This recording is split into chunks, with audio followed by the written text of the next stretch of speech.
bilang lebih tinggi lagi. Terima kasih, semoga acara ini bisa memberi informasi, kelola bagaimana air tanah itu, mengenal air tanah. Jadi, semoga kita bisa lebih mengenal dan mencintai air tanah gitu.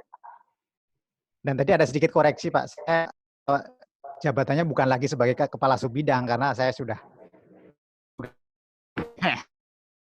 Ya, betul. Demisioner, sebagai Pak, demisioner. calon peneliti lah, peneliti. Saya lupa. Terima kasih Pak Ivan. Ya, oke, saya agak grogi kepada Pak Idam dan Pak Budi ini. Jadi buat ibu bapak semua, kita banyak tiga sesi. Yang pertama paparan dari Pak Budi, Pak Dr. Budi. Lalu setelah itu ada paparan dari Pak Idam. Bagi yang mau bertanya, silakan langsung aja chat. Dan nanti kita buka sesi open mic. Nah, open mic itu mungkin sekitar 5-10 menit saja saya buka. Dan mohon ketika paparan, saya minta untuk semua speaker dimatikan saja. Semua speaker dimatikan, lalu juga tidak lupa saya akan menyampaikan lagi bahwa kita akan ada door prize seperti yang ada di flyer adalah kaos Museum Geologi bersama melawan COVID-19. Nah, kita akan sebarkan nanti saya mohon juga Kang Idam dan Kang Budi untuk memilih siapa yang akan mendapatkan. Lalu juga ada gantungan kunci Museum Geologi yang akan kita bagikan juga nanti. Lalu juga ada buku mengenai Tambora.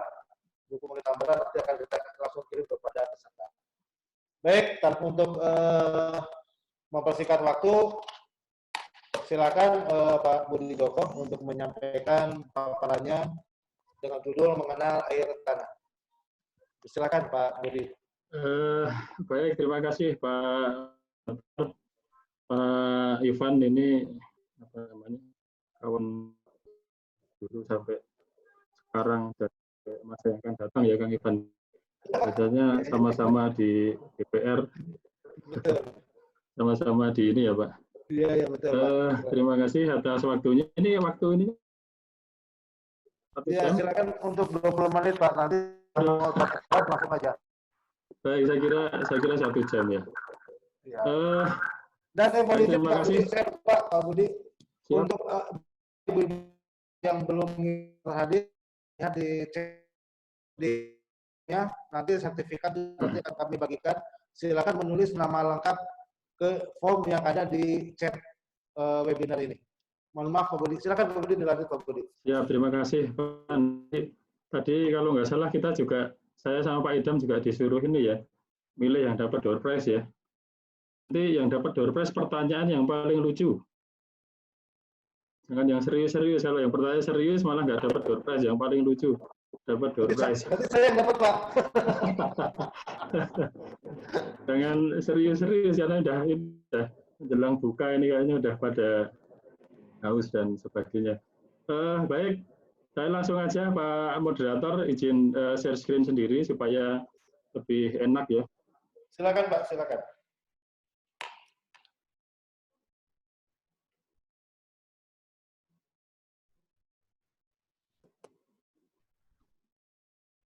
Baik, terima kasih. Selamat sore, Bapak-bapak, Ibu-ibu, Mas-mas, adik-adik, Akang, Teteh. Ini apa ya? Bukan ya, ini pesertanya itu apa ya, dari masyarakat umum dan mahasiswa gitu ya. Udah banyak orang geologinya. Kalau banyak orang geologinya, ini kayaknya materi saya ini jadi ini ya, levelnya SD gitu ya.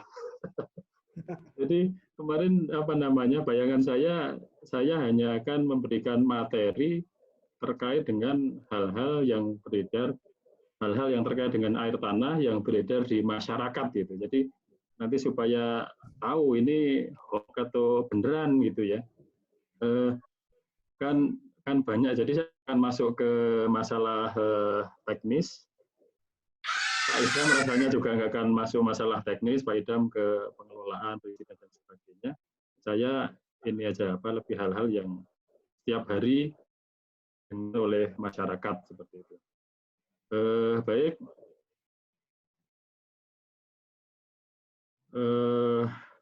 Nanti Yang akan saya sampaikan beberapa hal, ada 5 hal utama ya. Pertama, air tanah dan wadahnya, kemudian mata air dan sumur artesis. Ini kan kalau sumur artesis itu kan apa namanya, sering ya, ini kalau yang udah pengalaman nyari-nyari rumah itu apa namanya, setiap rumah ada bonus 1 sumur artesis gitu. Nah, sumur artesis itu apa sih gitu. Kemudian ada isu juga, ini seringkali ramai ini, terutama di kota-kota kalau ada pabrik di sebelahnya, ada pabrik bikin sumur bor dalam, masyarakat ribut, ini sumur dangkalnya, baik sumur gali atau sumur apa namanya, sumur sanyo itu jadi kesedot gitu ya. Nah itu benar atau tidak gitu. Kemudian tema berikutnya eksplorasi dan pembangunan sumur bor dalam itu. Langkah-langkahnya kira-kira apa sih kalau kita mau bikin sumur bor dalam? Ini terlepas dari masalah perizinan ya, nanti akan disampaikan Pak Idam.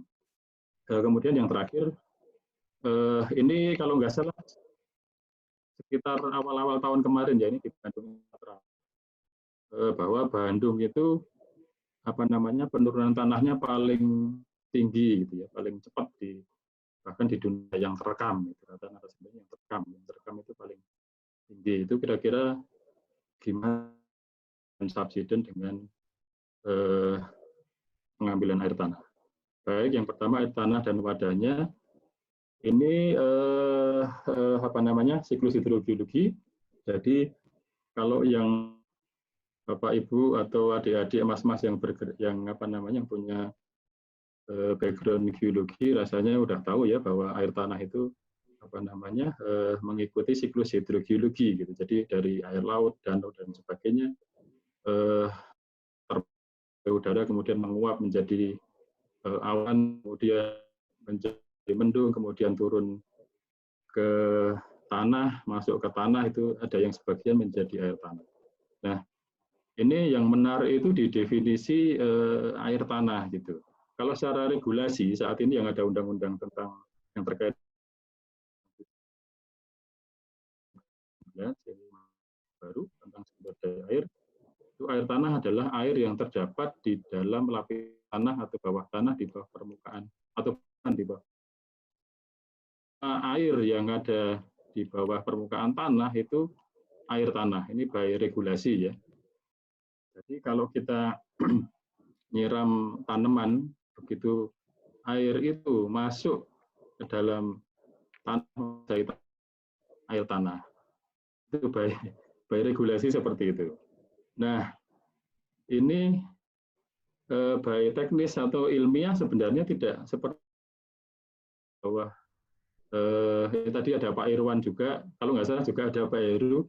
Ini kemarin materi yang Heru waktu diskusi, jadi di bawah tanah itu ada yang namanya soil water. Ini kalau ini bahasa Indonesianya apa ya? Soil water kalau ininya kayak air tanah juga, kalau di yang meresap ke tanah.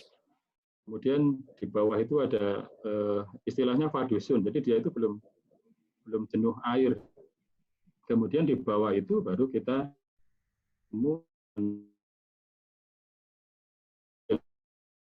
itu yang dinamakan air tanah.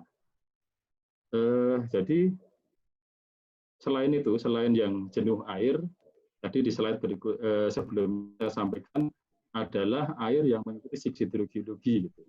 Kenapa harus ada syarat ini? Gitu.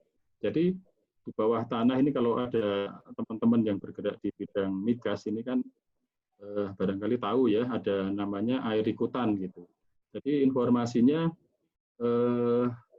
apa namanya, rasio antara minyak dengan air yang dikeluarkan di industri perminyakan itu adalah 90% gitu. Jadi 90, kalau mau ngambil air 1 liter itu harus mengeluarkan apa namanya, 9 liter air gitu ya, kalau mau dapat 1 minyak.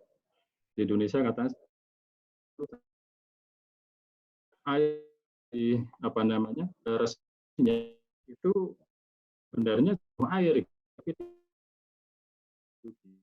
Jadi ini disimpulkan air tanah adalah air yang di bawah tanah yang jenuh air, tapi juga mengikuti siklus hidrogeologi. Gitu. Nah, kalau ada teman-teman yang bergerak di industri geotermal atau mahasiswa yang itu geotermal itu kebanyakan air tanah gitu fluidanya. Kita lanjutkan, kemudian wadah air tanah vs air permukaan. Nah, ini juga lagi rame dalam pembahasan undang-undang sumber daya air yang baru tahun 2019 itu. Jadi sebenarnya berbeda ya, Bapak Ibu, Mas-mas, kalau air tanah itu wadahnya cekungan air tanah. Adalah suatu wilayah yang dibatasi tempat semua kejadian bla bla bla. Nanti silakan baca sendiri supaya nggak terlalu lama. Tapi intinya kalau wadahnya air tanah itu memperhatikan kondisi bawah tanah gitu ya. Nanti juga akan disampaikan Pak Idam, kalau das itu kan hanya memperhatikan permukaan tanahnya aja gitu, morfologinya gitu. Kalau ada tinggian, puncak-puncak gunung, puncak-puncak perbukitan, nah itu batas das gitu atau batas ini juga contoh lagi, saya kira nggak perlu saya sampaikan. Nah, ini tipe-tipe batas cekungan air tanah. Ini kalau kita lihat banyak sekali ya, H1 sampai H5, kemudian V1 sampai V3. Jadi ada yang di permukaan tanah, tapi ada juga yang di bawah tanah gitu. Makanya butuh kompetensi keilmuan geologi. Saya nggak akan menyebut harus di institusi mana, tapi ini sejauh ini dikerjakan kami di SDM, di Badan Geologi. Memang kompetensi situ. Ini contoh cekungan air tanah Jakarta dengan wilayah Sungai Ciliwung Cisadane atau das Ciliwung Cisadane gitu ya. Kalau cekungan air tanah Jakarta itu batas selatannya atau batas imbuhannya itu di daerah Depok. Gitu. Karena di Depok ini di bawah tanah itu ditemukan batuan dasar. Ini batuan yang masif,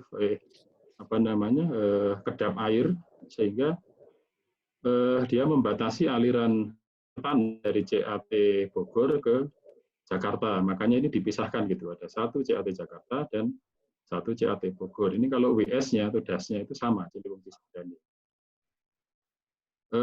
Kemudian sumur artesis ini tadi sudah saya sampaikan, banyak beredar ya di perumahan-perumahan itu.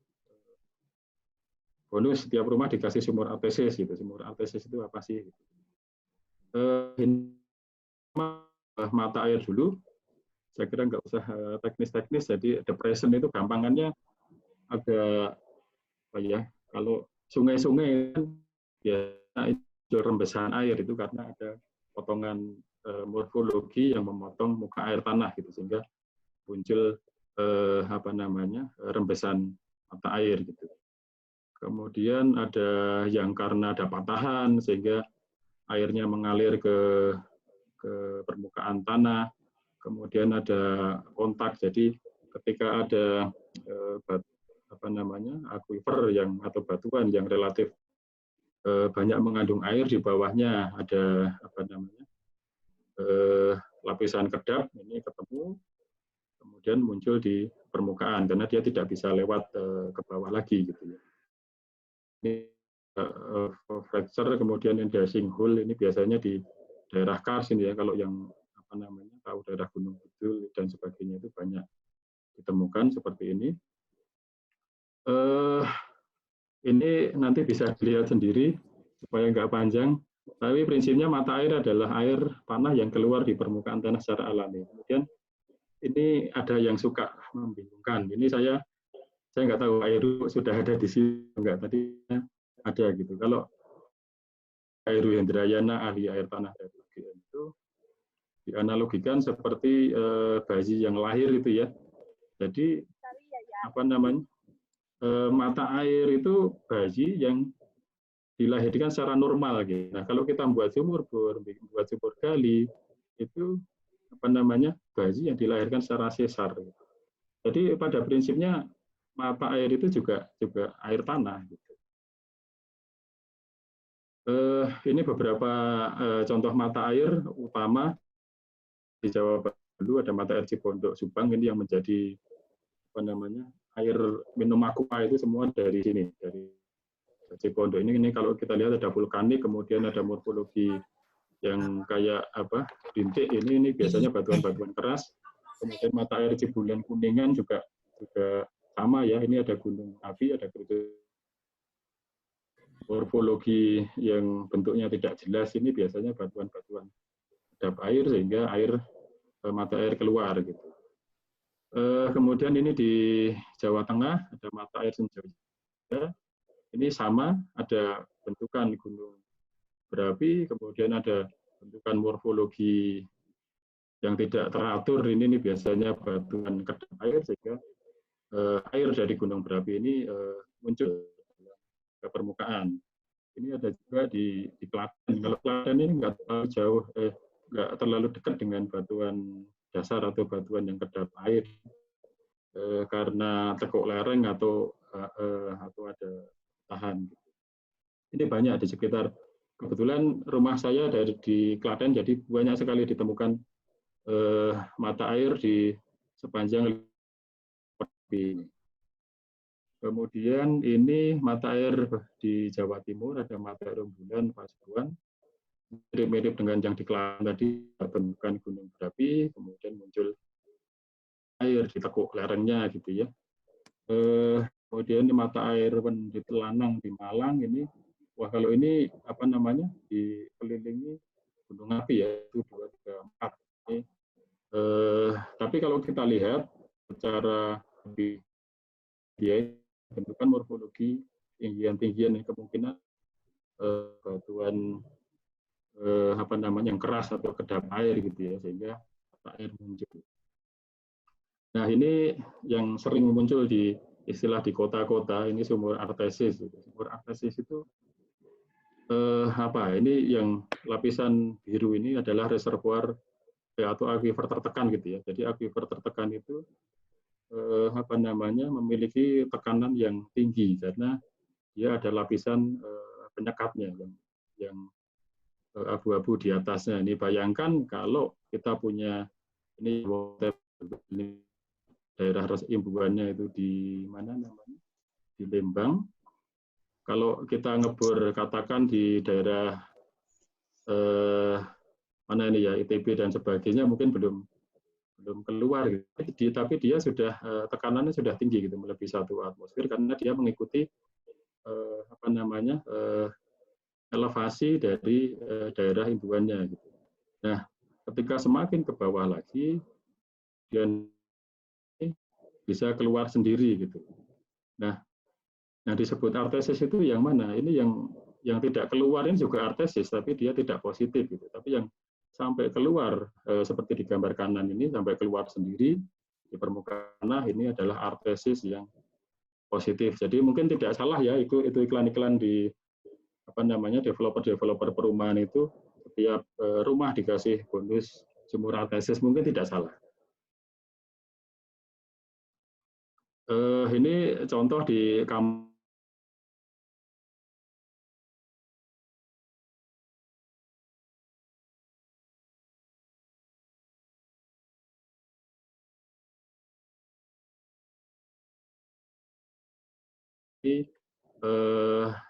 apa namanya sering sekali ditemukan sumur-sumur yang artesis dan positif mengalir sendiri. Ini gede banget ini ya.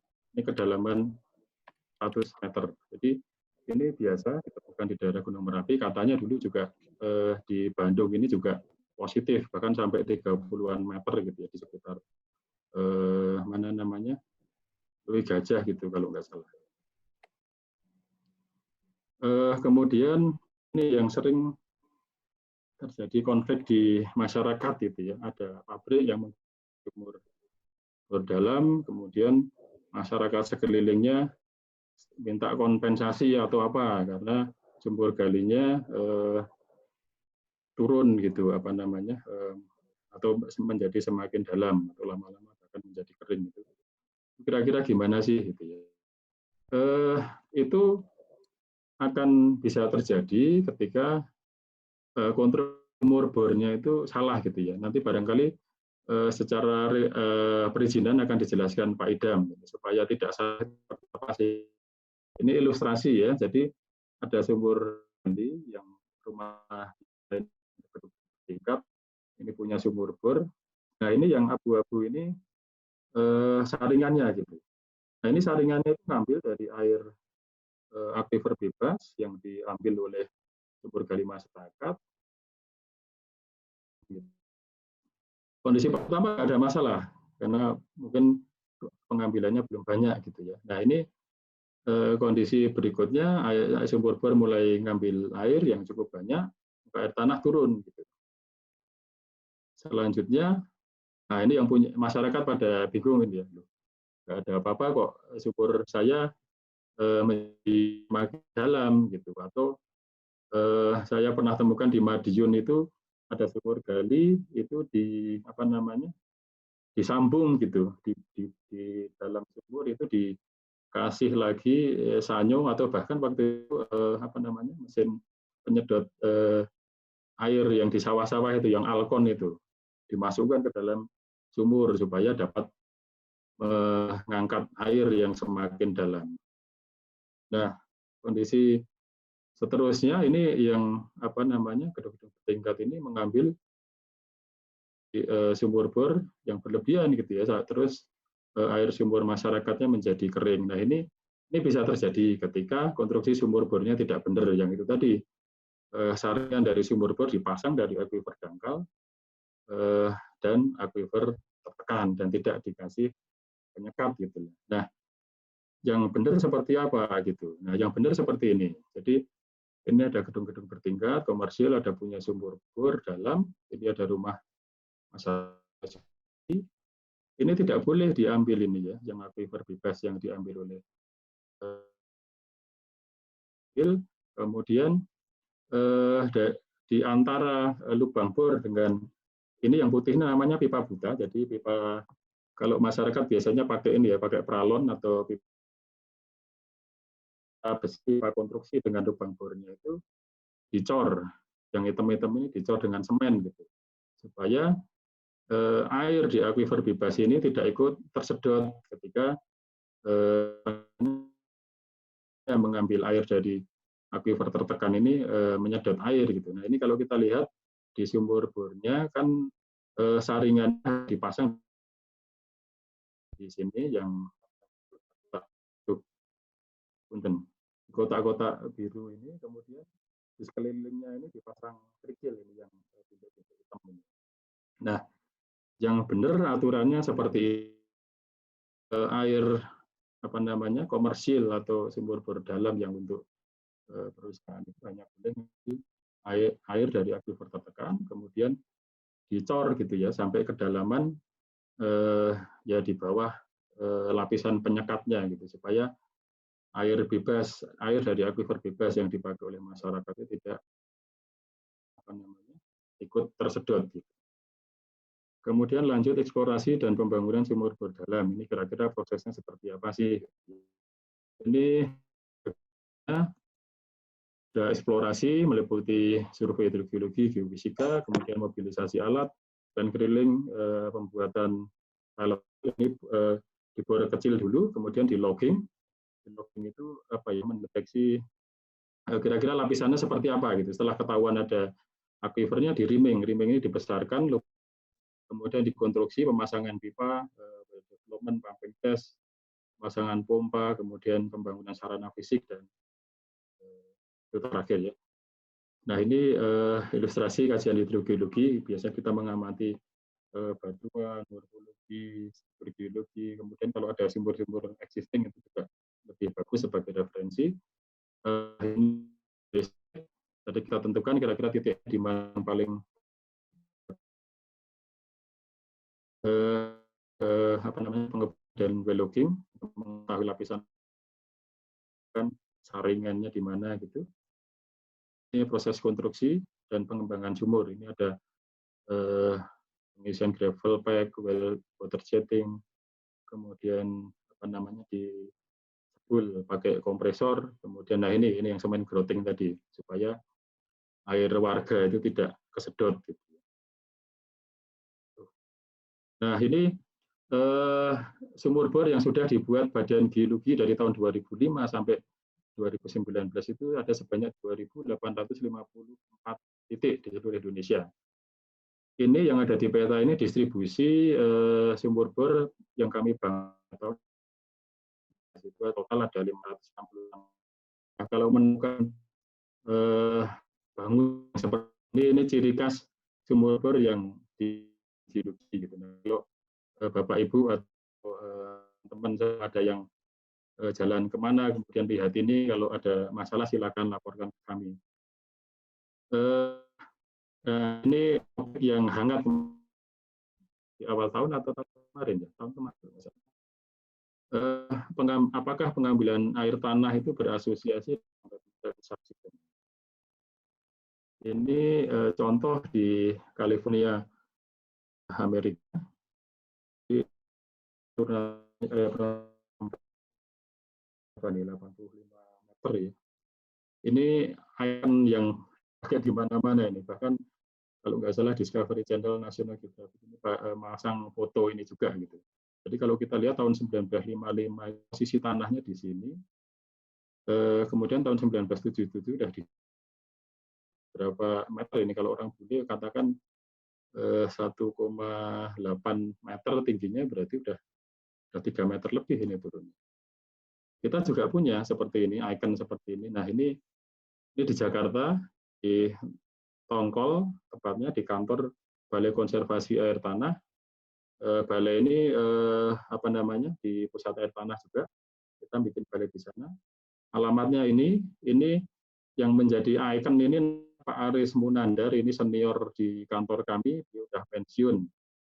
Silakan nanti kalau teman-teman ada yang mau menjadi icon seperti ini, datang ke alamat ini masih ada ini barangnya. Jadi kalau kita lihat 2000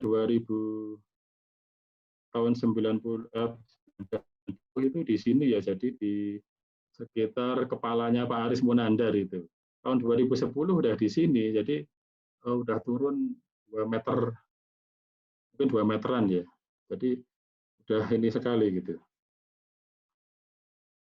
Kemudian Bandung ini ya yang kemarin sempat ramai, ini yang di data dari apa namanya, dari ITB 2018. Nah, kemudian ini barangkali minggu depan kayaknya ada tema apa namanya, ngabuburit Museum Geologi lagi, yang mungkin yang akan membahas ini nanti lebih detail. Ini dari peta apa namanya, sebaran penurunan tanah dari ITB tadi, ini dicoba diplotkan ke apa namanya, ke pemukiman, industri, sumur-bor oleh Pak Wahyudin. Ini Pak Wahyudin itu guru kami ini di air tanah. Pak saya dan Pak Idam ini dimentori oleh Pak Wahyudin. Ini kebetulan beliau sekarang pindah ke bidang geologi teknik, jadi apa namanya, mendalami masalah land subsidence ini. Ini setelah diplot Pak Wahyudin, ini contohnya di Gede Bage. Ini ternyata yang apa namanya, penurunan tanahnya tinggi, yang merah ini malah kosong gitu, daerah bukan daerah industri, malah sawah kalau nggak salah dan pemukiman. Kemudian Bale Endah ini sama, di industrinya di sini, kemudian di sini ada industri memang, tapi di sini pemukiman penduduk, malah di sini dan subsidinya tinggi. Kayaknya ada yang salah, satu Bale Endah, yang satu mana? Ini ada daerah industri juga, di sini pemukiman, malah yang pemukimannya yang merah gitu. Kemudian di Cimahi ini Pak Wahyudin mencermati, sepertinya ada pengaruh juga dari struktur geologi. Mungkin minggu depan teman-teman geologi teknik bisa lebih detail menjelaskan hal ini.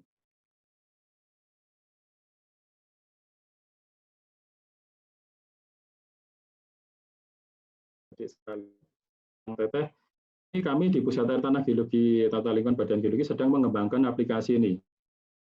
Judulnya belum ketemu, jadi kurang lebih gampangannya kalau Bapak Ibu, Mas Mbak, Kang Teteh itu pengen tahu informasi tentang air tanah, katakan di desa A, kecamatan B, itu nanti tinggal search saja kayak kita ini Google Map itu, tulis desanya, kecamatannya, kabupatennya, nanti akan muncul informasi-informasinya.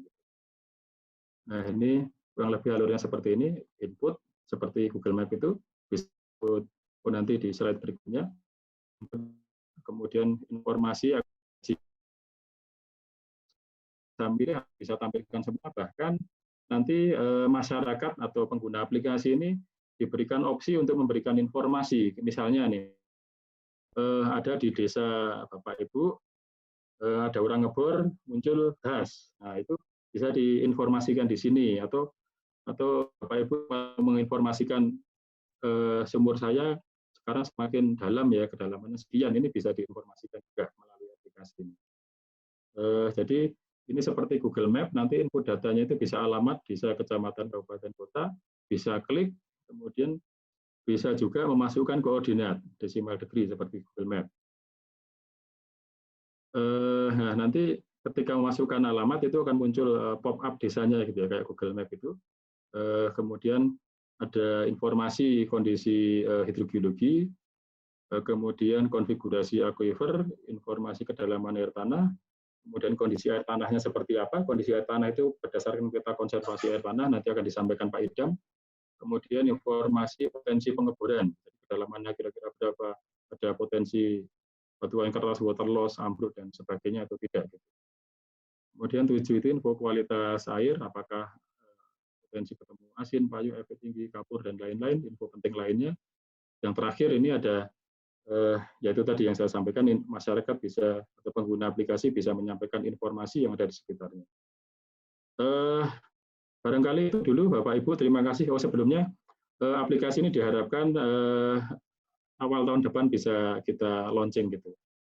Terima kasih. Waktu kami kembalikan ke moderator.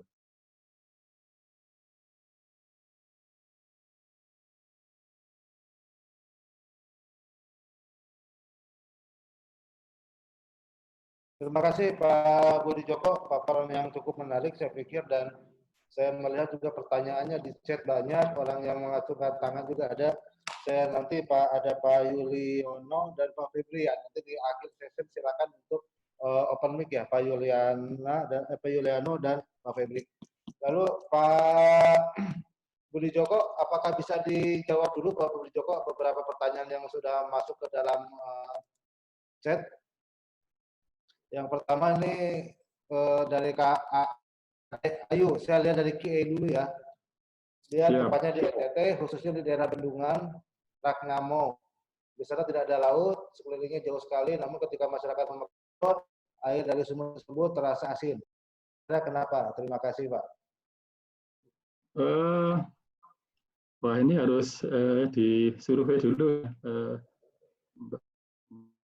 Mbak ya, Mbak Kade. Jadi Mas, Mbak, adik-adik ini ada Pak Heru juga. Punten Pak Heru, izin manggung ini Pak Heru. Di Borobudur itu, Magelang itu jauh sekali dari laut. Tapi kalau kita ngebor di sekitar Candi Borobudur, kedalaman lebih dari 50 meter, itu kami sudah banyak sekali ngebor di sana, ketemunya payo atau asin gitu. Itu banyak ya prosesnya, nggak hanya terjadinya air asin di darat itu tidak hanya intrusi air laut, tapi kalau teman-teman geologi ini paham zaman itu bisa jadi ada apa namanya danau atau air laut yang terjebak gitu, yang tidak bisa mengalir kembali ke namanya ke laut gitu. Bahkan di Jakarta pun untuk beberapa area yang terjadi air tanah dalamnya itu asin, itu kan masih perdebatan apakah itu intrusi air laut atau air laut masalah yang terjebak gitu. Jadi harus diteliti. Di kampung saya juga jauh dari laut, bahkan di gunung-gunung, di Mbayat, Klaten itu kemarin kami mau ngebor di sana, kami geolistrik, ternyata hasil geolistriknya kemungkinan payo atau asin gitu. Dan di sana beberapa masyarakat sudah ngebor dalam sampai 100 asin. Jadi banyak ya mekanisme yang bisa menyebabkan terjadinya air asin di gitu. Mungkin itu Pak Ivan. Terima kasih Pak Budi. Pak Budi mohon izin, ini karena waktu juga, ini saya juga kurang tidak menduga ya bahwa di kita itu masuk 183 Pak. 183 peserta, 100-nya panelis, 83-nya adalah attendant. Jadi Pak Budi mungkin dipersilakan dulu untuk melihat pertanyaan-pertanyaan yang masuk Pak di chat. Lalu saya langsung saja ke Pak Idam ya. Jadi Pak Budi bisa mempersiapkan dulu jawaban-jawabannya nanti di akhir. Sekarang Pak Idam untuk bisa menyampaikan Pak Idam. Silakan Pak Idam. Oke, terima kasih Kang Ivan atas waktunya. Sekali lagi selamat sore menjelang buka puasa di waktu Indonesia. Di sini saya share screen dulu. Ini banyak sekali mahasiswa juga ya, mahasiswa-mahasiswi, masyarakat umum, dan juga Evan, suara saya di copy? Jelas Pak, copy jelas Pak. Dan juga tadi sampaikan Pak Budi, banyak sekali air tanah yang bergabung di sini, mohon izinnya, karena seperti Pak Budi tadi, jadi memang tujuan kami ini sama juga dengan tujuan dari panitia. Mungkin bisa dibilang ini bukan forum yang terdunia ya, jadi kita semi populer lah gitu. Jadi kita bagaimana mengenalkan air tanah ke masyarakat, dan bagaimana air tanah itu seperti apa sih di Indonesia ini, apakah kita boleh secara bebas menggunakan air tanah, kemudian izinnya seperti apa, dikelola berdasarkan apa, ya kita itu masuk ke situ. Jadi semoga dengan adanya acara ini, apa ya, masyarakat bisa lebih tahu, lebih mengenal air tanah itu seperti apa, dan yang pasti lebih aware terhadap air tanah, menjaga dan mencintai air tanah. Gitu. Dan terutama mahasiswa gitu loh. Saya pikir di kesempatan apa ya PSBB ini atau lockdown ini, kalau di UK lockdown ya, ini kesempatan untuk banyak menimba ilmu, karena saya lihat banyak sekali webinar-webinar ilmiah yang dilaksanakan berbagai instansi. Jadi kita bisa ngikutin sambil rebahan lah istilahnya gitu. Kalau bagi saya pribadi, saya sangat senang sekali kalau misalnya ada teman atau ada institusi, instansi yang kontak saya untuk jadi narasumber atau apapun, moderator. Karena bagi saya ini apa ya, variasi kegiatan gitu loh. Jadi di tengah lockdown ini saya yakin teman-teman udah mengalami kebosanan lah gitu. Sehingga kalau bagi saya pribadi, jadi variasi aktivitas sekaligus bentuk ikhtiar saya untuk mengenalkan air tanah, karena saya bekerja di institusi air tanah. Mungkin saya mulai ya. Ini saya beri judul lebih ke arah populer juga ya, bagaimana menjaga air tanah untuk tanah air. Jadi bagaimana kita seharusnya menjaga air tanah, kemudian bagaimana institusi itu menjaga air tanah, mengelola air tanah. Saya mulai dengan sebuah quote dari Thomas Fuller. Thomas Fuller ini seorang aktivis gereja di Inggris waktu itu, udah tahun 1800-an. We never know the worth of water till the well is dry. Jadi kita tidak akan pernah tahu sesuatu yang buruk itu terjadi kalau kita tidak mengalaminya di akhir. Istilahnya penyesalan itu pasti ada di akhir. Karena kalau di depan namanya pendaftaran. Kemudian satu lagi. Pak Idam belum di-share ya Kang ya? Udah di-share belum Kang? Silakan di-share dulu Kang. Oh ya, sorry. Di-share dulu tuhnya paparannya oh, Kang. Ya. Nah, ya Kang, ini baru mau masuk Kang. Silakan Kang. Oh, sorry. Lanjut Kang, lanjut. Ya, ini saya ulangi ya. Jadi saya beri judul juga, saya ke lebih arah populer, jadi menjaga air tanah untuk tanah air. Jadi tadi ada quote tadi saya sampaikan, we never know the worth of water till the well is dry. Jadi kita tidak akan pernah tahu apa yang terjadi di kemudian hari sampai kita mengalaminya. Jadi kita tidak akan tahu air tanah itu habis sampai sumur itu kering, pertanyaan seperti itu kan ini. Dan satu lagi quote dari Kyai Ali Yafi, beliau mantan Rois Am PBNU, beliau menulis buku tentang fikih untuk lingkungan hidup. Jadi salah satu quote-nya itu, pemerintah diamanati memegang kekuasaan untuk memelihara dan melindungi lingkungan hidup, bukan sebaliknya mengeksploitasi dan merusaknya. Untuk itu kita sebagai institusi pemerintah, pusat air tanah, Badan Geologi diberi wewenang ya untuk mengatur air tanah, mengelola air tanah, membuat kebijakan, aturan-aturan yang semoga bisa membuat air tanah di negeri kita ini tetap terjaga keberadaan. Saya mulai dari data dan berita. Jadi ada berupa data-data singkat, kemudian berita juga. Karena ini bukan ilmiah, saya tidak terlalu mencantumkan sumbernya, nanti bisa dicari sumbernya sendiri di paper-paper maupun bisa di googling. Ini informasi umum bahwa kalau kita lihat airnya ini, fresh waternya yang bisa dimanfaatkan tuh hanya 2,5%, karena sisanya kan air laut, kemudian ya air laut, karena sisanya air laut. Jadi air fresh water yang bisa digunakan tuh hanya 2,5%. Dari 2,5%,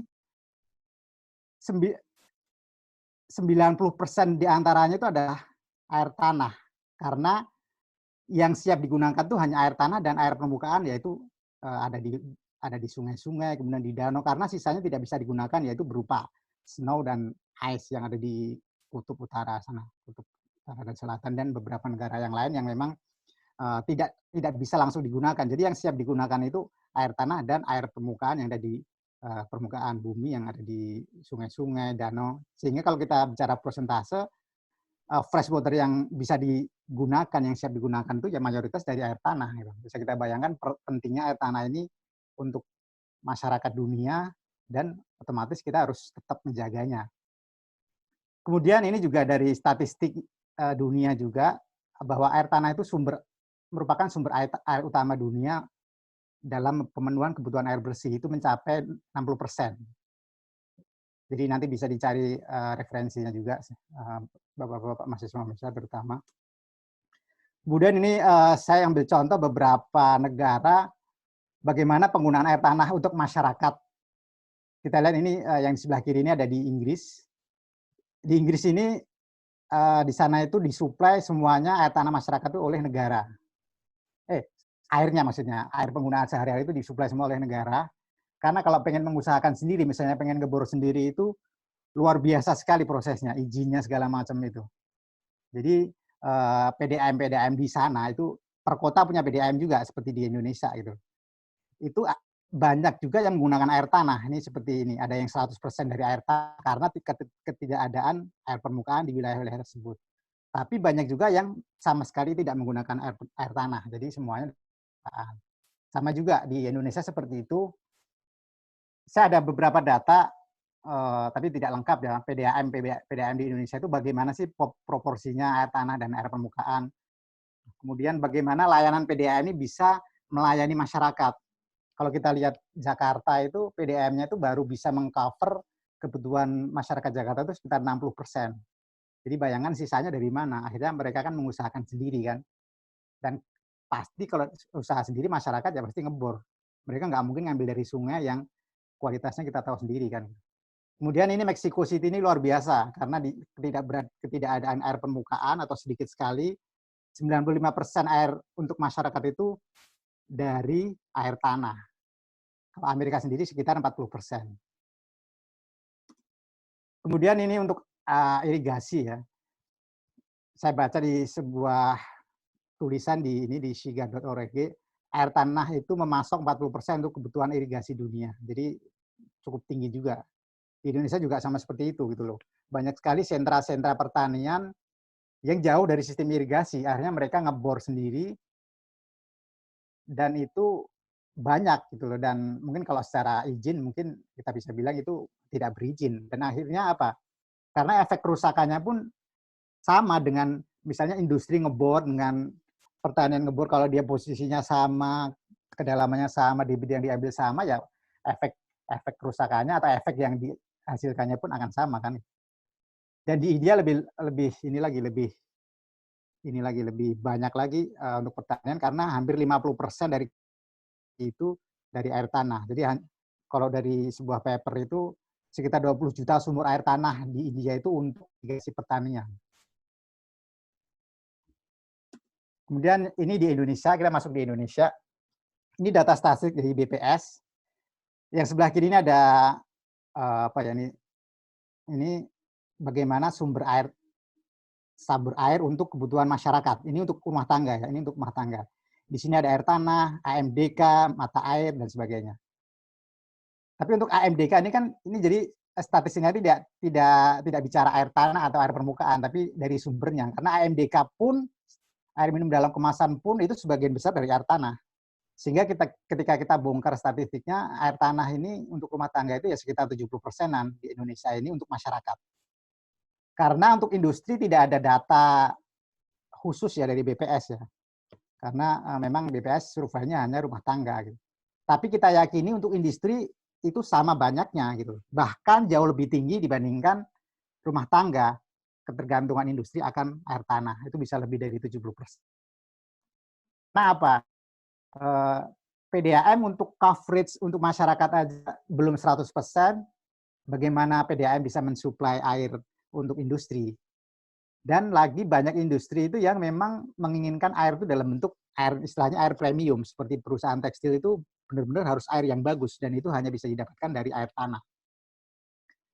Dan juga untuk pertanian belum ada data resmi pemanfaatan air tanah untuk irigasi pertanian itu berapa jumlah sumurnya, berapa persentase penggunaan kita tidak ada data, tapi mungkin tidak sebanyak di India ya, karena irigasi di air permukaan di Indonesia atau irigasi dari waduk-waduk, bendungan itu udah cukup banyak di Indonesia. Walaupun memang di beberapa daerah kita jumpai sangat banyak sumur. Kemudian ketika bicara kondisi air tanah dunia, ini adalah peta kerusakan. Ini bisa kita lihat yang India ini hampir 50%, 54% itu sumurnya itu sudah dalam kondisi rusak, sudah kondisi merah. Penurunannya sudah cukup tinggi, cukup dalam. Dan di Amerika juga seperti itu. Bisa kita lihat titik-titik merah ini berarti ini menandakan bahwa penurunan air tanahnya itu sudah dalam kondisi yang melebihi batas normal, batas aman. Jadi sudah mengkhawatirkan kondisinya. Dan beberapa negara yang lain, terutama di negara-negara yang padat penduduk, kemudian belum terlalu maju, itu biasanya kondisi air tanahnya sudah rusak juga. Bagaimana dengan di Indonesia? Tadi sudah sampaikan Pak Budi bahwa pengelolaan air tanah itu kan harus berbasis CAT, dan kita sudah menganut itu, karena harus one basin, one management. Jadi ini ada data beberapa cakupan air tanah di Indonesia, ini peta konservasi air tanah. Jadi peta konservasi air tanah itu menunjukkan apa ya, zona kerusakan lah, zonasi kerusakan di daerah tersebut. Ini bisa kita lihat ada di CAT Jakarta, CAT Semarang, dan CAT Bandung sudah banyak zona merah. Artinya apa? Berarti air tanah tersebut di daerah-daerah merah itu berarti sudah mengalami penurunan muka air tanah yang melebihi batas aman dan juga kualitasnya juga sudah turun. Jadi berangkat dari sinilah pengelolaan itu harus didasarkan pada kajian ilmiah gitu. Jadi tidak hanya sekedar pengelolaan berbasis regulasi, tapi regulasi pun harus berdasarkan kajian-kajian ilmiah. Walaupun ini tantangan bagi kita ya, bagi teman-teman di Badan Geologi, kita itu dilematis ibaratnya. Kita ngurusin air tanah itu bukan sekedar riset biasa, bukan sekedar penelitian biasa, karena kita juga bertanggung jawab untuk memberikan informasi tentang ketersediaan air tanah untuk masyarakat. Di sisi lain, kita juga harus melindungi air tanah agar kondisinya itu tetap terjaga. Jadi memasukkan unsur ilmiah ke dalam regulasi itu tidak mudah, bukan sesuatu yang mudah gitu. Jadi aturan-aturan di air tanah, aturan-aturan di sumber daya air itu aturan yang teknis. Jadi seharusnya kajian-kajian ilmiah dimasukkan. Walaupun kita akui kadang-kadang kalau terlalu applicable gitu. Dan itu tantangan bagi kita, bagi ahli air tanah, tidak hanya di Badan Geologi ya, di seluruh Indonesia. Dan tadi banyak disampaikan Pak Budi tentang kerusakan-kerusakan air tanah, bagaimana konflik di masyarakat, itu juga memang banyak terjadi. Ini kita banyak sekali melihat berita di media di internet itu tentang kerusakan-kerusakan lingkungan terkait air tanah. Ini tadi Pak Budi juga menceritakan tentang bagaimana sumber penduduk terdampak oleh pembangunan sumber artesis atau sumber air tanah dalam oleh perusahaan. Dan ini terjadi di Jogja. Ini bisa kita lihat di berita di Jogja, ini Tribun Jogja. Waktu itu masyarakat demo karena air tanah itu sekitar Malioboro itu kering.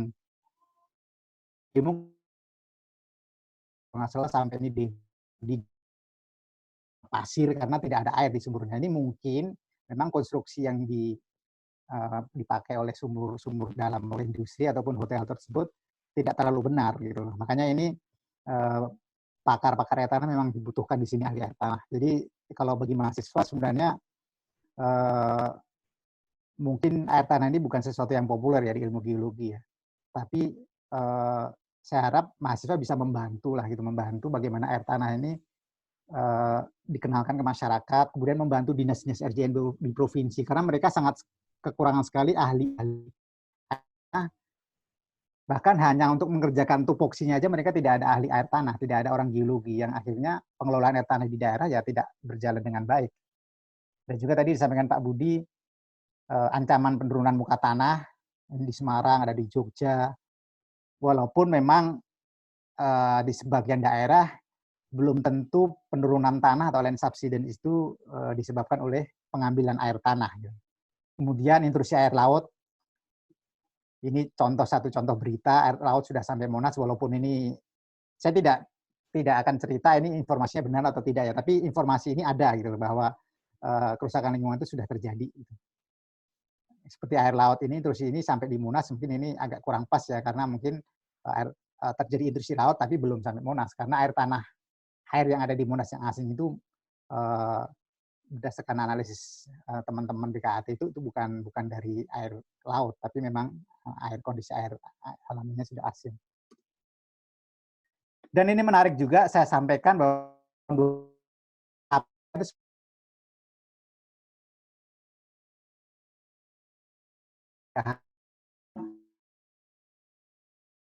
sumber daya air di Jakarta itu banyak sekali indikasi pelanggaran hukum. Ini beberapa temuannya. Dan diantaranya itu tentang air tanah. Ini banyak ditemukan penggunaan air tanah secara ilegal, baik berupa sumber air tanah maupun proses dewatering. Jadi mungkin banyak masyarakat yang bertanya, oh emang air tanah itu harus izin ya? Harus gitu, dengan syarat tertentu. Kalau masyarakat misalnya ngambil sedikit untuk kebutuhan sehari-hari, tidak harus izin. Tapi ada beberapa beberapa kegiatan yang memang harus izin, termasuk dewatering. Dewatering itu harus izin. Jadi dewatering itu adalah ketika mau membuat bangunan tinggi, kemudian mau membuat pondasi, mereka kan harus mengeringkan, kan, mengambil air tanah itu sehingga bisa membangun pondasi dengan leluasa. Itu juga harus izin dan tentu saja juga harus bayar pajak, sama juga dengan air tanah. Ada pajak air tanah. Kemudian yang selanjutnya adalah pembayaran pajak air tanah yang tidak sesuai dengan seharusnya. Jadi ada di air tanah itu ada pajak air tanah yang itu dikenakan untuk kegiatan usaha yang mengambil air tanah, walaupun sebenarnya tujuannya bukan 100% bukan untuk untuk PAD, tapi seharusnya ini bisa membuat masyarakat itu, membuat industri itu segan memakai air tanah gitu dan beralih ke air permukaan ataupun PDAM. Jadi data-data dari KPK ini disampaikan oleh Tirto, media Tirto, kira-kira jumlah sumur ilegalnya di Jakarta itu sekitar 4.000, kemudian karena cakupan PDAM itu hanya 62% dan sebagainya, di sini bisa dibaca. Kemudian pertanyaannya adalah bagaimana air tanah itu dikelola. Tadi Pak Budi sudah sedikit menyampaikan bahwa kita berbasis CAT, ini contohnya CAT Jakarta. Di sini perangkat pengelolaan tanah itu seperti apa sih? Ada kelembagaan, bagaimana sih, apa sih kelembagaan air tanah yang ngurusi air tanah di Indonesia itu siapa aja gitu. Tadi disampaikan Pak Budi bahwa Badan Geologi itu adalah pemerintah pusat yang mempunyai kewenangan dalam mengelola air tanah yang dibantu oleh dinas-dinas SDM provinsi dalam pelaksanaan pengelolaan air tanah di provinsi. Kemudian bagaimana konservasinya, kemudian pendaya gunanya seperti apa, dan juga izin dan rekomendasi teknis dan pajak air tanah. Dan dasar itu semua adalah apa? Data dan informasi air tanah. Makanya tadi kita berusaha membuat sekarang kan modelnya online gitu. Jadi bagaimana masyarakat ikut berpartisipasi, memberikan informasi dan data air tanah. Crowdsourcing lah, jadi ibaratnya informasi itu bisa dari masyarakat juga. Ini peta hidrogeologi, jadi dasar penentuan CAT itu salah satunya batas CAT itu adalah dari peta geologi dan peta hidrogeologi. Ini ada yang kondisinya coklat, ini air tanahnya memang tidak ada atau sedikit langka, dan daerah yang di biru-biru ini atau hijau ini daerah yang potensi air tanahnya cukup tinggi.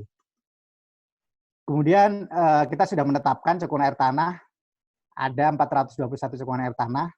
Tadi definisinya sudah disampaikan oleh Pak Budi. Dan ini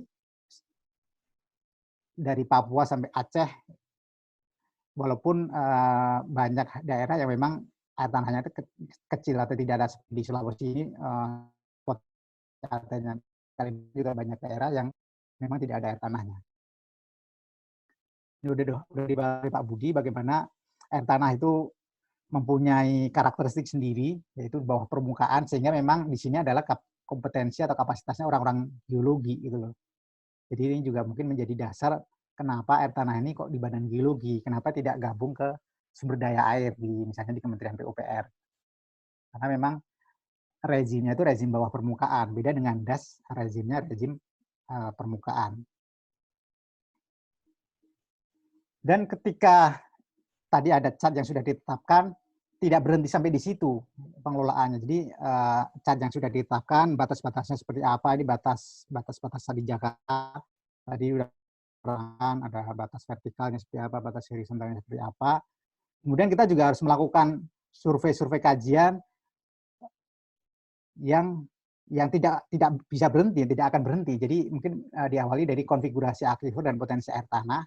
Dari sini kita bisa melihat potensi air tanah pada cat tersebut seperti apa, apakah tinggi, apakah rendah, yang nanti izin air tanah, izin pengambilan air tanah itu dasarnya ini. Jadi ketika ada perusahaan minta izin misalnya 50 meter kubik per hari, ternyata potensinya di sini cuma 30, jadi kita kasihnya 30. Gitu. Ibaratnya sederhananya seperti itu. Kemudian dari peta potensi ini, peta konservasi, yang ini menjadi dasar utama pemberian rekomendasi teknis air tanah untuk izin air tanah. Jadi izin air tanah itu tidak diberikan secara sembarangan gitu. Dasarnya harus ilmiah. Dan itu melalui peta konservasi ini. Zona merah, ini akan kita tolak. Karena itu sudah rusak, aturannya seperti itu. Ini ada dasar-dasar aturannya, mungkin nanti bisa dilihat. Walaupun ini apa ya, ini disclaimer lah gitu. Jadi aturan-aturan yang satu ini mungkin secara hukum sudah batal karena dibatalkannya undang-undang yang lama. Karena undang-undangnya baru terbit dan kita belum sama sekali menurunkan atau membuat aturan-aturan turunannya. Jadi ini aturan-aturan yang lama, tapi secara teknis ini masih bisa diacu atau bisa dilihat terutama bagi mahasiswa nanti bagaimana sih nyusun peta potensi itu seperti apa. Nanti mungkin bisa membantu Dinas SDM untuk menyusun cat-cat yang dalam provinsi dan sebagainya. Termasuk pembuatan peta konservasi permen ini, permen penetapan pedoman, di sini ada bagaimana cara membuat ini, bagaimana penarikan batas dan segala macam. Ini sedikit sebuah mindset ya, kalau kita bicara konservasi, kita mungkin di Indonesia ini terbuai dengan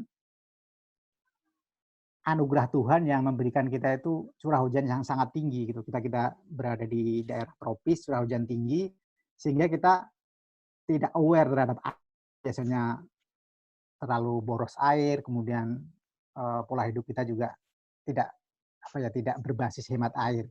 Padahal kalau kita bicara air tanah, pembentukannya itu ketika tadi disampaikan Pak Budi, air tanah jatuh di Lembang, kemudian bisa sampai ke kota Bandung, misalnya di ITB atau di Ranca Ekek, itu butuh waktu yang sangat panjang. Kita sudah melakukan studi-studi berdasarkan isotop, itu umurnya itu ya bisa ratusan sampai ribuan tahun. Bisa kita bayangkan air tanah yang di kota Bandung yang disedot itu umurnya itu 100 tahun, berapa ratus tahun yang lalu gitu loh. Akhirnya bisa kita manfaatkan. Sehingga memang di sini pentingnya kita mengambil air tanah itu harus diatur tuh ya di sini nih gitu. Di pengertian konservasi tanah nggak perlu ini ya. Ini salah satu peta konservasi air tanah, ini di Cat Jakarta. Saya beri contoh, ini kriterianya itu ya ini berdasarkan keterdapatannya, kemudian perubahannya, kemudian perubahan lingkungan air tanah, apakah terjadi land subsidence atau intrusi air laut, kemudian prioritas penggunaannya. Dan ini warna-warna ini menunjukkan yang hijau ini imbuhan air tanah, ini daerah air tanah yang harus dilindungi, fungsi imbuhannya jangan sampai rusak. Kemudian zona pemanfaatan air, di sini pemanfaatan air tanah yang memang bisa dimanfaatkan oleh masyarakat dengan aturan-aturan yang sudah ada. Potensinya berapa yang diizinkan, kemudian kalau sudah merah harus seperti apa, ini ada aturannya. Dan ini tidak bisa berhenti di sini, karena masyarakat terus tumbuh, industri terus tumbuh, sehingga penggunaan air tanah pun kan bertambah. Sehingga ini harus kita evaluasi. Kalau dalam aturan kita, evaluasi paling lama 5 tahun. Tapi untuk Jakarta dan kota-kota besar di Indonesia yang lain, yang penggunaan air tanahnya memang sudah cukup banyak, seharusnya 2 atau 3 tahun harus dievaluasi. Karena dia akan merubah konfigurasi warna-warna ini. Bisa jadi lebih buruk, dan sangat bisa jadi juga lebih baik. Kalau lebih baik berarti pengelolaannya sudah baik. Kalau misalnya belum baik, mungkin pengelolaannya sudah baik, tapi masih banyaknya sumur-sumur ilegal yang memang kita tahu sendiri penegakan hukum di Indonesia masih belum bagus lah ibaratnya. Jadi ini harus kita evaluasi, sehingga bisa dibilang kegiatan di bidang air tanah ini terus-terusan gitu loh. Karena kita harus mengevaluasi terus peta konservasi yang ada di Indonesia ini agar izin air tanah, penggunaan air tanah di Cacat ini itu sesuai dengan konsep pengelolaan yang baik. Kemudian bagaimana sih alur ini sedikit aja ya. Jadi ini juga saya simpelkan. Jadi apa yang saya sampaikan di sini mungkin tidak 100% sama, tapi hanya agar dimudahkan, agar memudahkan masyarakat untuk memahami. Pemohon mengajukan izin ke gubernur. Jadi semuanya ke gubernur. Kemudian gubernur meminta rekomendasi teknis ke kita berdasarkan peta konservasi ini. Kemudian dari konservasi ini apakah izinnya ditolak atau diterima. Kemudian disampaikan ke pemohon. Diterima pun dengan syarat tadi debitnya itu disesuaikan dengan potensinya. Jadi ini adalah alurnya. Tadi mungkin saya di depan sudah menyampaikan izin seperti apa ya. Ini kalau berdasarkan ini istilahnya ini sudah sesuai dengan undang-undang yang baru. Jadi penggunaan air tanah itu ada dipakai oleh kegiatan usaha dan kegiatan bukan usaha seperti masyarakat, kegiatan keagamaan. Kalau kegiatan usaha itu sekecil apapun air itu diambil, air tanah itu diambil harus izin. Mau dari air tanah dalam, dangkal, semuanya harus izin. Izinnya namanya izin pengusahaan air tanah. Kalau yang kegiatan bukan usaha itu tidak izin sebenarnya. Dia berizin, syaratnya adalah kalau dia menggunakan dalam jumlah besar atau mengambil dalam jumlah besar dan mengubah kondisi alam. Ini dalam undang-undang yang baru seperti ini. Nanti aturan pelaksanaannya seperti apa, jumlahnya seperti apa, belum tahu. Tapi kalau yang lama itu dulu misalnya diatur dalam diameternya. Ketika dia diameter di atas 4 inch, itu harus berizin. Kemudian besar debitnya misalnya melebihi 100 meter kubik per hari, per hari ya, saya lupa. Itu harus izin, atau 2 liter per detik, itu harus izin. Tapi memang di sini dilematisnya, kita tidak mungkin mengecek masyarakat, karena tadi yang saya dibilang Pak Budi juga bahwa air ini adalah hak dasar masyarakat. Jadi sebenarnya kalau masyarakat mengambil air besar, dia membuat sumur, kemudian mengambilnya secara besar-besaran juga, efeknya sama dengan industri. Tapi sampai saat ini memang jarang sekali yang memang dia mengurus izin, atau yang memang menggunakan air dalam jumlah besar itu mengurus izin. Bahkan setahu saya belum pernah. Ada mungkin 1-2, tapi udah lama gitu. Jarang sekali yang mengurus izin pemakaian air tanah. Karena apa? Ini juga bisa dikhawatirkan juga mereka mengusahakannya gitu. Misalnya mereka mengambil dalam jumlah besar, kemudian menjualnya kan kita nggak tahu gitu loh. Karena kalau efek kerusakan dari pengambilan air tanah yang besar itu jauh lebih besar dibandingkan, bahkan kalau misalnya masyarakat itu ngambilnya kecil, kalau secara hidrogeologi mungkin dia tidak terlalu berpengaruh karena terlalu debitnya tidak signifikan lah gitu loh. Jadi recharge-nya itu masih bisa dibilang di sumur itu tuh masih lebih besar. Jadi dia ketika diambil udah kambuh lagi gitu loh. Tapi kalau dia cukup besar, penurunan air tanahnya ya akan terus berlangsung dan kemudian bisa terjadi kerusakan air tanah. Ini salah satu resume rektek dan izin yang kita keluarkan di Cat Jakarta di 2018. Itu permohonannya 789,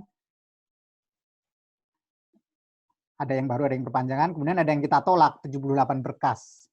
Ini dari industri apa aja, ada AMDK, pabrik tekstil, dan sebagainya, termasuk dewatering. Kemudian di kedalaman berapa aja, itu ada di sini, termasuk debitnya. Jadi tidak semua permohonan rektek itu kita izinkan, gitu. Beberapa bukan kita tolak. Ini resume di Cat Jakarta, dan semua cat juga berlaku seperti ini.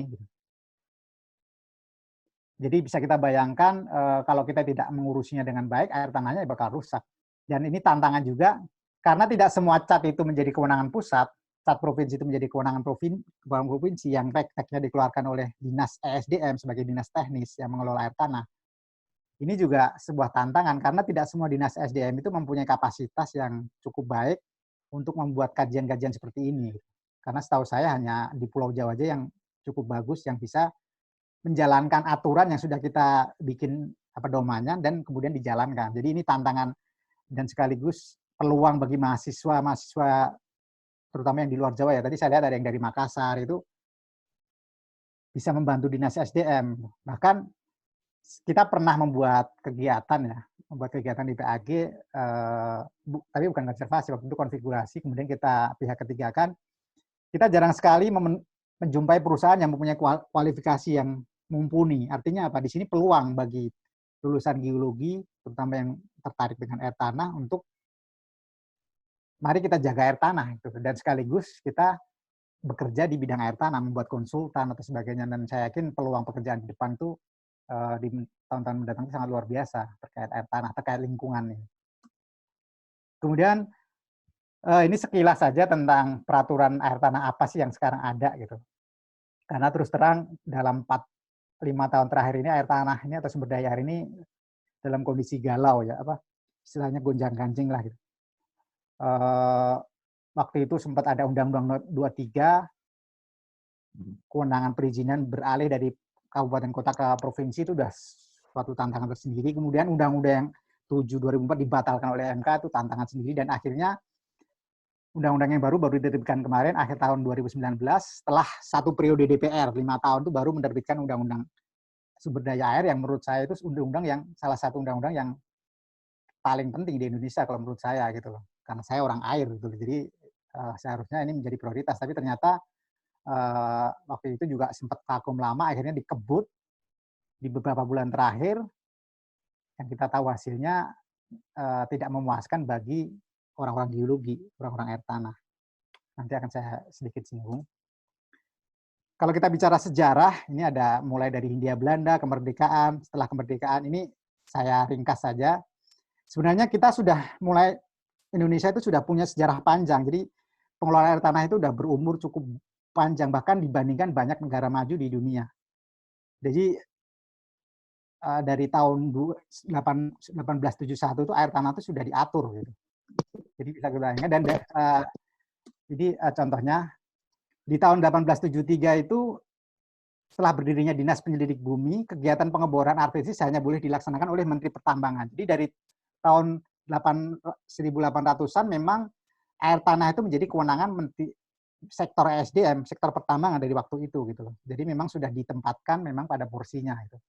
Kemudian tahun 84 di sini swasta mulai boleh dilibatkan, boleh ngebor, swasta boleh ngebor, kemudian harus izin ketika dia ngebor lebih dari 15 meter, dan itu dikeluarkan oleh Gubernur Jenderal waktu itu, pemerintah Hindia Belanda.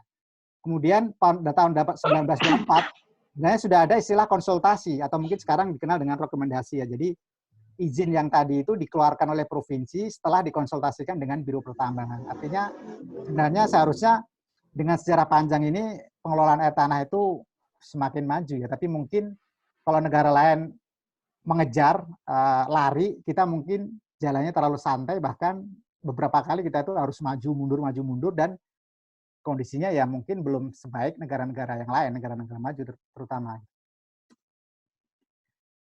Ini sekilas saja bahwa MK pada tahun 2013 itu membatalkan Undang-Undang Sumber Daya Air nomor 7 tahun 2004 karena dianggap melanggar Undang-Undang Dasar 1945. Jadi diantaranya waktu itu isunya adalah dianggap Undang-Undang Sumber Daya Air itu terlalu swastanisasi. Jadi swasta itu terlalu punya peran yang lebih. Diantaranya mereka bisa mengelola PDAM seperti di Jakarta itu harusnya negara itu hadir dalam menyuplai kebutuhan air bersih masyarakat. Dan itu yang dipermasalahkan oleh para penggugat ini. Bahkan di salah satu PP-nya, waktu itu PP yang dikeluarkan oleh PU itu boleh oleh swasta, PDAM itu oleh swasta, dan istilahnya modalnya itu boleh dari asing sampai 90%. Artinya boleh asing masuk kemudian mengelola air kemudian dialirkan ke masyarakat. Itu yang menjadi salah satu materi utama gugatan waktu itu. Sehingga akhirnya dibatalkan dan MK mengeluarkan prinsip-prinsip yang harus diikuti apabila undang-undang selanjutnya akan dibahas. Jadi ada 6. Jadi air itu adalah memang hak dasar. Jadi memang masyarakat harus bisa menikmati air bersih di Indonesia ini. Ini yang utama. Kemudian yang kedua, negara harus hadir. Jadi pemenuhan air ini sebisa mungkin negara itu memenuhinya. Dan ini menjadi target, kalau saya baca RPJMN, menjadi target pemerintah di 2024 itu 100%, tapi nggak tahu apakah tercapai atau tidak. Kemudian kelestarian lingkungan hidup, ini menjadi dasar juga. Kemudian pengawasan dan pengendalian negara itu mutlak. Dan prioritas utama itu untuk pengusahaan itu diberikan kepada BUMN dan BUMD. Setelah itu baru kepada swasta dengan syarat yang ketat. Jadi ini prinsip-prinsip MK. Jadi ini di slide ini saya sampaikan Undang-Undang 7 itu sudah batal, kemudian ada undang-undang yang baru yang disahkan 17 September 2019 kemarin. Saya tidak akan membahas isinya seperti apa, materinya seperti apa, walaupun kita sebenarnya sudah banyak sekali membahas tentang materinya, tapi itu butuh waktu yang panjang lagi untuk menerangkan perbedaan antar kedua undang-undang dan juga aspek dampak terhadap pengelolaan air tanah seperti apa itu membutuhkan waktu yang cukup panjang lagi untuk menerangkan itu.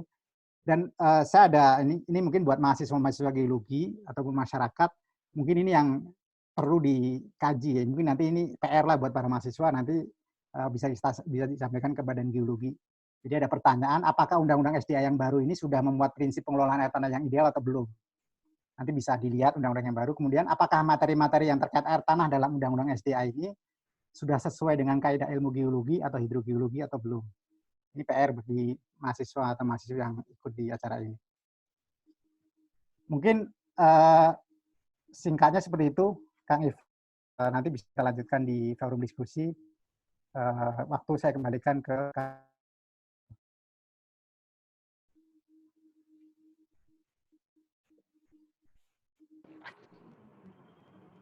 Terima kasih Kang Idam, sebuah paparan yang saya pikir cukup menarik dan lengkap ya. Baik Bapak, Ibu, semua adik kakak sekalian, satu hal yang mungkin perlu saya sampaikan bahwa Museum Geologi ini pelayanannya sangat cukup luas Pak, Ibu. Kami melayani edukasi, melayani pendidikan dari mulai anak TK sampai ke calon profesor Pak, dengan 482.000 koleksi yang ada. Nah, jadi memang saya sudah sampaikan kepada para pembicara ini bahwa kita lebih kepada tidak terlalu teknis, tapi lebih kepada apa sih pengenalan mengenai air tanah terkait dengan adanya di yang ada di Museum Geologi itu. Ini cukup menarik Pak, pertanyaannya juga cukup luas. Saya hanya dapat merangkum saja ya Pak Budi sama Pak Idam. Ini mulai dari, kalau saya bisa klasifikasikan adalah pertanyaan banyak yang menanyakan bagaimana menjernihkan air. Karena di rumahnya itu airnya ada yang jernih sekali, lalu dari gitu menjadi kuning dan menjadi keruh.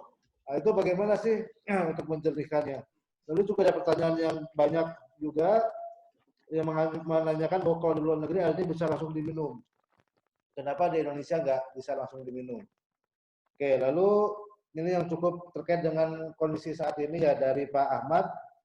Juga musim kemarau sering kering. Apa penyebabnya? Apakah murni dari air tanahnya sedikit atau bagaimana? Mungkin 3 pertanyaan itu dulu bisa dijawab oleh Pak Budi. Silakan Pak Budi. Baik, terima kasih Kang Ivan. Yang pertama tadi masalah kualitas airnya kuning. Iya, kualitas, betul. Biasanya karena FE ya, desertasi, itu sebenarnya treatmentnya mudah ya, cukup diaerasi atau aerasi itu prinsipnya dia harus semakin ini Bandung mana yang saya pernah lihat. Kalau di daerah Jogja itu daerah Sleman itu saya pernah lihat PDAM menara yang tinggi banget, jadi air dari sumur bor itu diangkat ke menara yang tinggi dulu, kemudian dialirkan ke bawah kayak air mancur itu. Prinsipnya dia supaya bereaksi dengan udara, kemudian nanti kalau dia bereaksi dengan udara, nanti dia akan membentuk zat padat. Nah, ketika sudah membentuk zat padat, dia akan mengendap di apa ya, di lantai-lantai penampungan gitulah, sehingga air yang diambil itu sudah jernih itu atau Fe-nya rendah. Kemudian pertanyaan yang kedua, kalau di luar negeri bisa air dari keran bisa langsung diminum. Mungkin nanti Pak Idam yang terbaru yang bisa menjawab. Saya di Jerman tahun 2011 sampai 2015 itu trennya sudah mulai pada pakai, benar memang bisa diminum, tapi saya juga nggak tahu itu kebanyakan rata-rata anak-anak muda ya, anak-anak mahasiswa pelajar gitu, mulai juga pakai air minum botolan gitu. Jadi beli 1 kerat air 1 minggu, itu nanti dibawa kemana-mana gitu. Saya nggak tahu, coba nanti Pak Idam update-nya seperti apa. Saya juga atau barangkali di sana sudah seperti kita gitu, mulai nggak percaya dengan air dari sumur kerannya sehingga harus beli air botolan. Saya nggak tahu, silakan nanti Pak Idam update-nya. Kemudian yang ketiga tadi apa kan? Oh, kalau musim kemarau suka menjadi kering gitu ya. Itu kuantitasnya, kita bicara kuantitas di sini. Iya, suka ada yang kering. Ini kalau banyak mahasiswa geologi tahu ya, memang ada batuan-batuan yang sifatnya tidak bisa menyimpan atau mengalirkan air gitu. Contohnya lempung, kemudian batuan keras yang masif, batuan itu gitu. Sebagai contoh di Piyungan Yogyakarta itu kan datar ya, datar dan dia di kaki Gunung Merapi. Tapi kalau musim kemarau di sana sumur-sumur galinya penduduk itu pada kering gitu. Kenapa? Ternyata di sana itu endapan dari endapan vulkaniknya Gunung Merapi itu tipis sekali. Karena begitu Piyungan naik ke Gunung Kidul itu kan langsung menanjak gitu ya. Itu kan disebutnya kalau orang Jogja graben gitu, langsung menanjak gitu. Jadi di situ itu tipis sekali. Kita sering mendapatkan permintaan bantuan sumur bor di desa sana, daerah Piyungan itu. Dan memang dari hasil geolistrik itu memang nggak ada gitu. Airnya hanya dangkal aja, dan itu pun tipis gitu. Jadi kalau musim kemarau habis itu. Mungkin itu Kang Ivan, terima kasih. Oke, terima kasih Pak Budi. Pak Idam ada yang mau ditambahkan, Pak Idam? Mungkin nambahin yang tadi ya, ini apa fenomena air sumur kok apa ya, sekarang itu cenderung lebih sering kering gitu kan ya. Ya. Itu juga di kota-kota besar. Jadi kalau di mungkin tadi kan teman-teman geologi atau hidrogeologi pasti paham lah, ada kapasitas koefisien infiltrasi, koefisien runoff. Jadi kalau di kota besar itu kan sudah banyak aspal, kemudian tanahnya sudah padat, terinjak-injak segala macam. Jadi koefisien infiltrasi yang seharusnya, ini kita bicara tanah dalam dangkal ya, yang masyarakat itu kan biasanya sumur gali gitu kan. Jadi ketika hujan biasanya dia lebih mudah infiltrasi, kemudian mengisi sumur-sumur masyarakat. Tapi karena sudah terjadi kompaksi, kemudian aspal bangunan di mana-mana, bahkan rumah kita pun di aspal gitu, di beton, akhirnya apa? Air hujan yang datang yang memang menjadi imbuhan lokal untuk air tanah dalam ya tidak bisa lagi menjadi infiltrasi dan mengimbuh ke air tanah dalam, dangkal, menjadi run off aja gitu loh, masuk ke selokan, masuk ke sungai, sehingga apa yang terjadi? Banjir di kota besar itu ya karena seperti ini, karena dia koefisien infiltrasinya itu sudah mulai banyak berkurang gitu. Jadi ini tambahan sedikit aja. Oke, terima kasih Pak Idam. Saya hanya menyarikan aja pertanyaan-pertanyaan yang memang saya pikir menarik ya. Lalu ini dari Muhammad Al-Fariji ini. Muhammad Al-Fariji tadi melihat dari siklus air katanya, bahwa air itu dari tinggian lari ke bawah. Kalau gitu daerah tinggian nggak ada air dong, Pak Budi katanya dan Pak Idam, karena airnya lari ke bawah. Bagaimana cara menahannya? Nah, ini dari Muhammad Al-Fariji.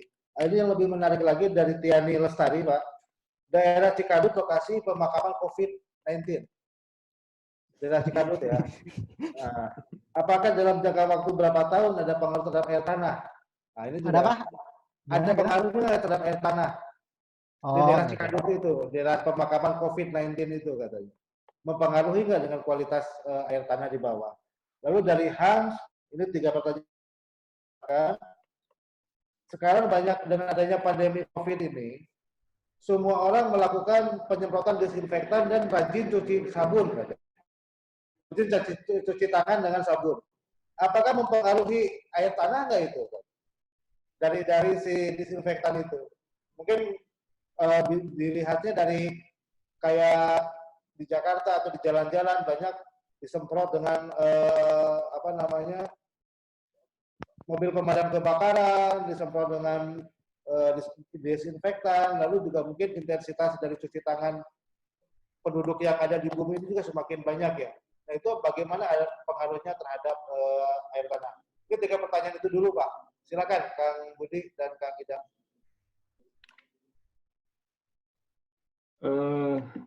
Yang pertama tadi apa Kang Ivan? Aduh lupa. Air dari daerah tinggian. Oh daerah iya tinggian iya. itu nggak ada air. Nah, Oke, siap. gimana cara menahannya?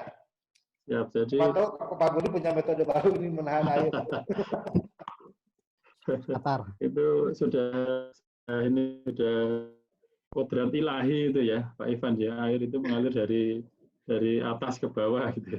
Jadi gampangannya kayak itulah, kayak di rumah-rumah kita itu apa ya, kan air itu kita bikin tandon dulu pakai menara yang tinggi gitu ya, dari sumur atau dari PDAM kita naikkan dulu ke apa namanya, ke tandon, kemudian baru dialirkan ke baik ke kamar mandi, ke dapur dan sebagainya. Nah prinsipnya ya kalau tandonnya nggak diisi, dalam hal ini kalau cekungan air tanah itu diisi air hujan, tadi juga sudah disampaikan, kalaupun ada air hujan tapi gunung-gunungnya sudah menjadi beton, jadi dia nggak akan bisa memasukkan air tanah atau memasukkan air ke dalam tandon tadi gitu ya.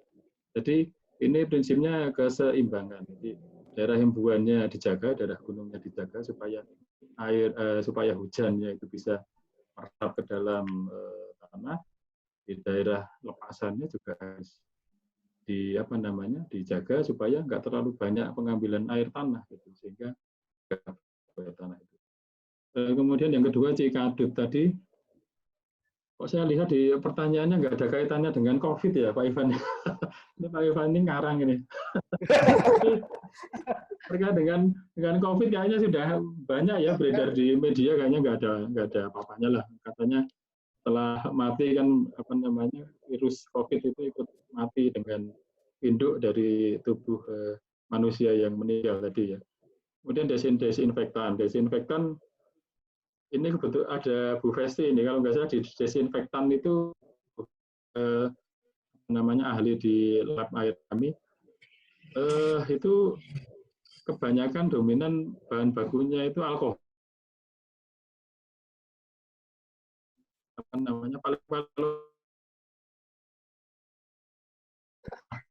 Cuma disemprot kemudian resap ke dalam tanah sampai bikin, kalau ada orang ngambil air tanahnya terus bikin mabuk kan nggak mungkin. Mungkin itu, silakan. Nambahin dikit Pak Budi. Juga apa ya?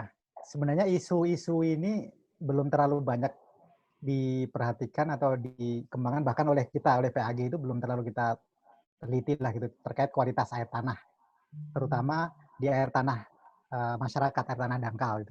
Ini sebenarnya ini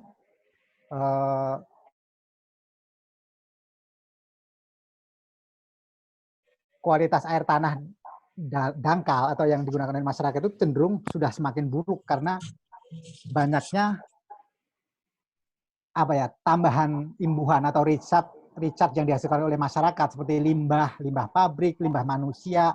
Itu kan apalagi kita kalau misalnya membangun septic tank misalnya tidak dengan benar atau terlalu dekat dengan sumur, itu kan akan menyebabkan inilah terkontaminasinya air tanah tersebut oleh kontaminan-kontaminan. Jadi memang ini yang harus kita perhatikan gitu loh. Dan ada fenomena juga karena jadi ini kan seperti sebuah sebenarnya tambahan recharge ya, karena kita kan ngebuang air ke sekitar kita, dan memang air tanahnya mungkin akan nambah gitu loh. Seperti ditunjukkan di beberapa kota, ada paper juga bahwa kecenderungan kota-kota lama di dunia itu air tanah dangkalnya itu naik gitu loh. Karena recharge-nya itu nambah, tapi recharge dengan kualitas yang tidak naik gitu loh, karena adanya kontaminan-kontaminan tadi dari pom bensin, kemudian dari septic tank dan sebagainya.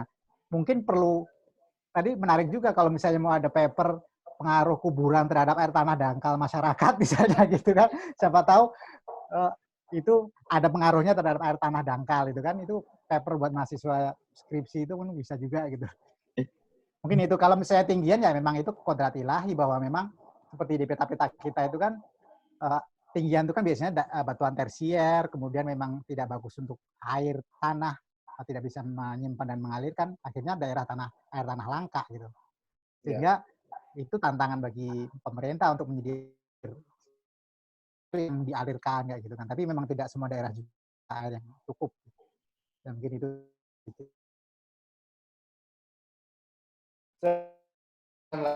Kang Idam dan Pak Budi bisa menjawab lewat chat ya, mohon izin, atau nanti bisa di question and answer. Sekarang masuk aja kepada sesi open mic. Kami akan open mic untuk dua orang. Yang pertama Pak Febri Riswandi, silakan Pak Febri Riswandi, tadi sudah angkat tangan. Pak Febri Riswandi ada? Saya persilakan untuk langsung open mic. Oke, kalau tidak ada, bagi yang lain silakan. Yang langsung aja open mic, silakan. Pak Muhammad Hussein, silakan Pak Muhammad Hussein. Langsung saja open mic. Pak Muhammad Hussein, silakan. Ini bisa di-unmute oleh panitia. Pak Muhammad Hussein, silakan Pak Muhammad Hussein. Pak Muhammad Hussein, Atau dari yang lain silakan. Yang lain ada yang mau bertanya langsung? Ada Pak. Oh, Pak Ketut. Silakan Pak Ketut, silakan. Di air tanah juga dari Bali ini.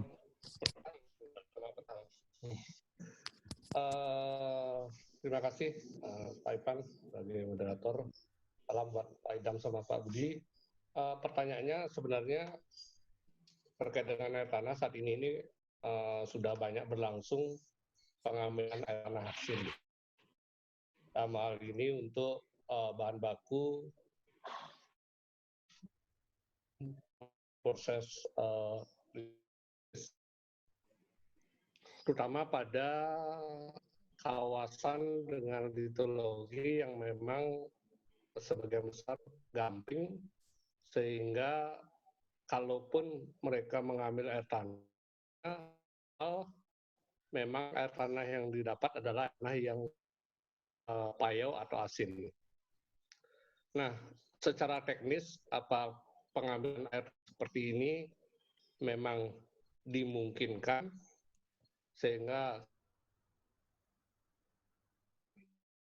walaupun dengan catatan seperti apa, atau bagaimana? Karena seperti misalnya di Bali, di daerah Nusa Lembongan, sekarang perkembangan pariwisata di sana boleh dikatakan sangat pesat, walaupun saat ini hampir tingkat kunjungan. Itu kalau kita membuat sumur bor untuk mencari air tanah, sudah dipastikan mendapatkan air tanah yang asin di sana. Sehingga mau tidak mau, ya mereka harus mengolah melalui sistem kalau dalam BWRO atau SWRO. Nah, secara teknis memang ini dimungkinkan atau tidak? Apa ini memang perlu atau seperti apa? Karena untuk proses pengolahan mencari air baku untuk RO ini, sampai saat ini informasi dari pelaku usaha memang lebih cenderung tidak mengambil air laut langsung. Mereka lebih cenderung untuk mengambil air tanah yang bersifat asin, karena dari setting alat, jadinya itu lebih mudah, tidak terpengaruh oleh, kalau air laut akan dipengaruhi oleh ombak atau sebagaimana, sehingga dalam setting alat agak susah. Nah, itu mungkin jadi pertanyaan yang sangat, ini akan berkembang terus saya kira, terutama untuk daerah pesisir, pengambilan air tanah hasil. Dan debitnya ini boleh dikatakan, karena dia hanya bisa memanfaatkan 40%, berarti debit pengambilan dipastikan akan besar. Dan ini sudah berlangsung, mungkin di awal dari Jakarta, dan di Bali sudah ada beberapa lokasi yang mengambil air tanah hasil dengan jumlah debit yang dikatakan cukup tinggi. Terima kasih. Terima kasih Pak. Silakan Pak Budi, langsung dijawab saja Kang Budi. Pak Ketut kalau mau interaktif langsung silakan ya Pak Ketut ya, kita kasih waktu. Silakan Pak Budi. Terima kasih Pak Ketut, ini CS ini ya Pak Ketut. Halo Pak Ketut. Cuman sekarang Pak Ketut udah dipindah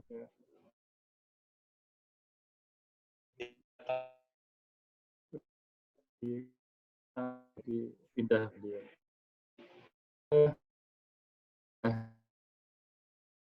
Pak Idam yang bisa membantu masalah regulasi, tapi di Undang-Undang SDA itu sebenarnya secara definisi jelas ya Pak. Ya. Masalah asli yang ada di daratan. Nanti yang dimaksudkan Pak ini payo atau asinnya ini dari dulu atau setelah ada pengambilan kemudian terjadi air laut masuk gitu ya. Kalau terjadi, aduh, gangguan iklan. Kalau itu terjadi baru-baru saja setelah ada pengambilan air, itu kan masuk kategori si air laut ya Pak. Kalau si air laut, berarti ya kalau sampai sudah hasil atau payu yang sampai terasa itu harusnya sudah masuk zona merah ya Pak. Nggak tahu tadi Pak Idam menyampaikan matrik ya. Kalau kategorinya intrusi air laut ini seperti disampaikan di Jakarta tadi Pak. Contohnya di Kota Bekasi itu di kedalaman 100-an airnya asin. Ini apa namanya masih ternyata masih tawar ini, masa sih yang lebih dekat dengan air laut jauh jadi masuk lompat gitu. Jadi kalau itu fix karena intrusi air laut ya harus masuk zona merah gitu. Oke, ini Pak Idam, monggo. Silakan. Ya, tambahin Pak. 4 tahun yang lalu, 2-3 juga di barat itu, jadi mereka kesulitan mengurus izin gitu loh. Jadi sebenarnya ngebornya tidak di pantainya, tapi sudah agak menjorok ke laut gitu loh, sekitar 15 meter. Mungkin Pak Irwan tahu karena salah satu konsultan. Waktu itu kakak Kementerian Kelautan